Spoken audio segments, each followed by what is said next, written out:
नमस्कार दोस्तों। देखो, हम लोगों ने पिछले लेक्चर में देखा था कि हम लोग एक्सपोनेंशियल फॉर्म और पोलर फॉर्म में कैसे रिप्रेजेंट करते हैं। ठीक है, मैंने कहा था कि इसमें मैं एक और डिफिकल्ट सम आपको सॉल्व करके देता हूं। ठीक है, तो ये है वो डिफिकल्ट वाला सम। ठीक है, इसे सॉल्व कर लेंगे हम लोग, है ना। देखो, एक्सेप्शनल केस हमें करना क्या है, मॉड्यूलस और आर्ग्यूमेंट दोनों चीजें निकालनी है, हाँ या ना। ठीक है, अब ध्यान से देखो दोस्तों। ठीक है, ये वाला जो क्वेश्चन है इसे किस तरह से सॉल्व कर लेते हैं। सबसे पहले तो हमें ए और बी की वैल्यू क्या है वो लिख लेनी है। वो मैंने पिछले लेक्चर में भी आपको बोला था। ठीक है, ए मेरा √3 आ गया है और बी 1 आ चुका है। अंडरस्टूड, इतना हो चुका है। अब ध्यान से देखो दोस्तों। ठीक है, अब ध्यान से देखो दोस्तों, मुझे करना क्या है। सबसे पहले तो मुझे आर निकाला है, √ऑफ -√3 का स्क्वायर प्लस 1 का स्क्वायर। ठीक है, तो √3 का स्क्वायर 3 बन जाएगा, 1 का स्क्वायर 1, √4 2। चलो, आर निकल गया है मेरा। आर मेरा है कौन सा फॉर्म, सॉरी, आर मेरा क्या है, मॉड्यूलस है। ठीक है, अब ध्यान से देखो। अब ध्यान से देखो बेटा, मैंने आपको पिछले लेक्चर में बोला था, याद है या नहीं? अगर नहीं है तो कोई बात नहीं, मैं अब भी याद दिला देता हूं आपको। मेरा आर्ग्यूमेंट जो है theta is equals to tan inverse of B upon A में अगर मैं वैल्यूज डाल दूं, ठीक है, इस समय मेरी बी की वैल्यू क्या है दोस्तों? बी की वैल्यू है 1। ठीक है, और ए की वैल्यू है -√3। तो ये जो आंसर है बेटा, ये आंसर माइनस में आ रहा है। अंडरस्टूड। tan की टेबल में 1/√3 कब आता है? देखो दोस्तों, मैंने यहाँ पे आपको दिया था 1/√3 30 डिग्री पे आता है। ठीक है, 30 डिग्री का मतलब हम लोग एक काम कर देते हैं, इसे लिख लेते हैं π/6। मैंने कहा था आपको ये हमारा आंसर नहीं हो सकता। अगर ऐसा होता है तो हमें क्वाड्रेंटल सिस्टम याद रखनी है। ठीक है, ये थी वो क्वाड्रेंटल सिस्टम। पहले क्वाड्रेंट में theta is equals to theta dash, दूसरे क्वाड्रेंट में theta is equals to pi minus theta dash, तीसरे में theta is equals to pi plus theta dash, और चौथे में theta is equals to 2 pi minus theta dash. अगर आप चाहते हो तो इसे लिख लो दोस्तों और इसे याद कर लो। ठीक है, अब मैं देखता हूं मेरा आंसर जब निगेटिव आता है तभी मुझे ये सब कुछ याद रखना है। ठीक है, अब मैं देखता हूं कि मेरा जो क्वेश्चन है जिसमें ए है और बी है उनके साइंस क्या है।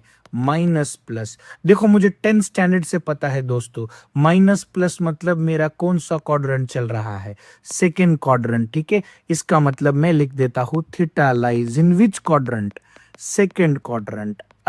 ठीक है, अब theta lies in second quadrant है तो हम लोगों को क्या करना है, थीटा डैश किसे लेना है, π/6 को लेना है।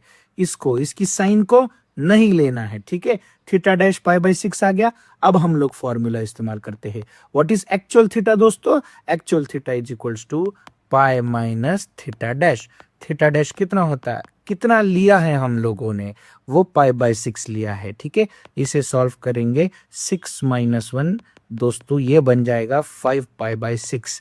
आई होप सो मैंने आपको बहुत ही आसान तरीके से एक्सप्लेन किया है। इज इट क्लियर दोस्तों? अगर आप चाहते हो तो हम लोग एक और एग्जाम्पल लेने की कोशिश करेंगे। ठीक है, कोई बात नहीं है दोस्तों। अब मेरा आ चुका है आर और थीटा। देखो, आर 2 है और थीटा मेरा क्या आ चुका है, थीटा 5 π/6 है। अब मैं इसे दोनों फॉर्म में लिख लेता हूँ। z is equals to r cos theta plus i sine theta. ये मेरा कौन सा फॉर्म होता है, पोलर फॉर्म। ठीक है, so z is equals to r मेरा क्या आ चुका है दोस्तों, sorry I easily tends to forget. So r मेरा 2 आ चुका है। कॉस थीटा, थीटा क्या है मेरा 5 π/6। ठीक है, तो ये मैंने लिख दिया। आई साइन 5 π/6। सर इसे याद रखने का आसान तरीका बहुत सिंपल है दोस्तों। कॉस बुरा है, साइन अच्छा है। कॉस आई को नहीं साथ में रखता, साइन रखता है आई को साथ में। So i is multiplied to sine. ठीक है, r bracket cos theta plus i sine theta. अब एक्सपोनेंशियल फॉर्म कैसे याद रखते हैं, z is equals to r simply e raise to i theta, है ना। ये ब्रैकेट देने की जरूरत है नहीं, फिर भी मैं दिया है आपको उस ब्रैकेट समझने के लिए। अब r की वैल्यू दोस्तों आ चुकी है 2 × e raise to i theta. That is 5π/6i। Understood? Understood? ये हो गया है मेरा एक सम, ठीक है। अब मैं फटाफट से दूसरा सम सॉल्व कर लेता हूं। ध्यान से देखो, z is equals to 1 minus root 3i। Sir ये अलग है, देखो इसमें r जो है वो सेम ही आएगा, r जो है वो मेरा 2 ही होगा, ठीक है। आप लोगों को अब थीटा में गड़बड़ हो रहा है, थीटा में tan inverse of b upon a minus root 3 upon 1 होना, तो ये बन जाता है tan inverse of minus, tan के टेबल में रूट 3 कब आएगा दोस्तों? tan के टेबल में रूट 3, देखो दोस्तों tan के टेबल में रूट 3 आता है 60 डिग्री पे, तो 60 डिग्री का मतलब हम लोग क्या याद रखेंगे दोस्तों? हम लोग याद रखेंगे π/3, ठीक है। माइनस रूट 3 का मतलब होता है माइनस π/3। अब ये माइनस आ चुका है तो ये बन गया थीटा डैश, ठीक है। उसका माइनस हटा दो, थीटा डैश मतलब वापस क्वाड्रेंटल सिस्टम देखना है। अब देखो यहाँ पे a की साइन पॉजिटिव है, a का 1 है ना, तो a की साइन पॉजिटिव है, और b की साइन माइनस रूट 3 है तो b निगेटिव है। पॉजिटिव निगेटिव दोस्तों कौन सा क्वाड्रेंट होता है? Fourth quadrant. फोर्थ क्वाड्रेंट में फॉर्मूला क्या याद रखना है? 2π माइनस थीटा डैश, ठीक है।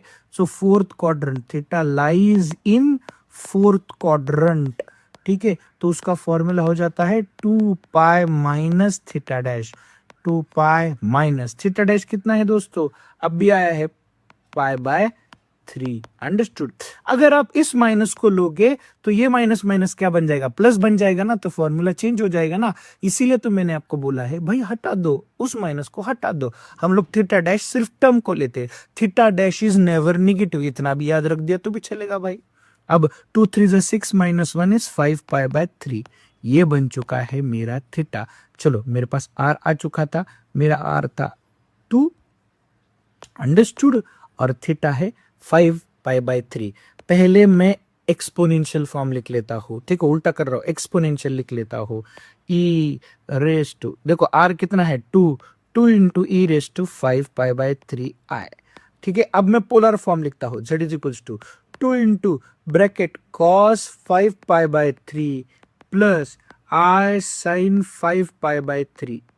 अंडरस्टूड? खत्म, done, finished. I hope so this topic is properly understood, क्योंकि इसी पे बेस्ड हमारा है डी मॉइवर्स थ्योरम, ठीक है। सारे इंटर रिलेटेड है दोस्तों, ठीक है, ठीक है दोस्तों।